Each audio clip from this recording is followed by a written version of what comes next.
हमारे इस चैनल को सब्सक्राइब जरूर कर दो। बड़े घर की छोटी बहू अहाना माँ बनने के बाद बहुत खुश रहती है, क्योंकि हॉस्पिटल से जैसे ही अहाना को छुट्टी मिल जाता है, अर्जुन अहाना को लेकर घर आता है। जब यहाँ पर अहाना घर आकर के देखी है तो फिर उसकी नजर एक बार घर के ऊपर जाता है। अहाना देख कर के हैरान हो जाती है, क्योंकि उसके माँ बनने की खुशी में इतना घरों को सजाया गया था, जिससे अहाना इस घर में आकर के देखती रह गई इस घरों को, क्योंकि आज इस घर में एकदम खुशियों का माहौल है और इसीलिए आज इस घर में एक बहुत बड़ा पार्टी का आयोजन भी रखा गया है। अगर आप सभी लोग अहाना के मां बनने के बाद खुश हैं।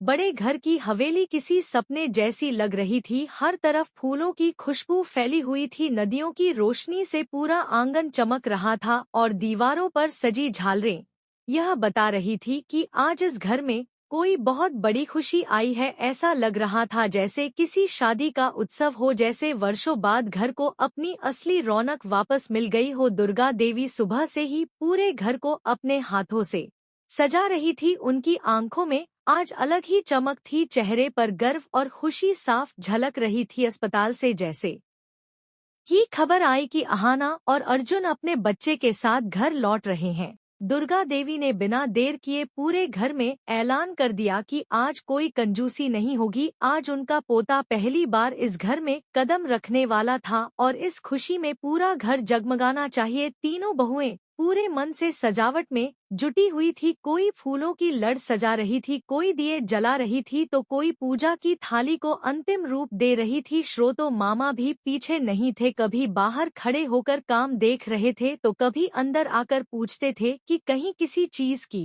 कमी तो नहीं रह गई। उनके चेहरे पर खुशी थी, लेकिन उस खुशी में भावुकता भी छुपी हुई थी। उधर अस्पताल से लौटते हुए अहाना की गोद में उसका नन्हा सा बच्चा था। वह बार बार उसे देख रही थी, जैसे अभी भी उसे यकीन नहीं हो पा रहा हो कि वह सच में मां बन चुकी है। बच्चे का छोटा सा चेहरा, उसकी हल्की सी सांसें, सब कुछ आना के दिल को छू रहा था।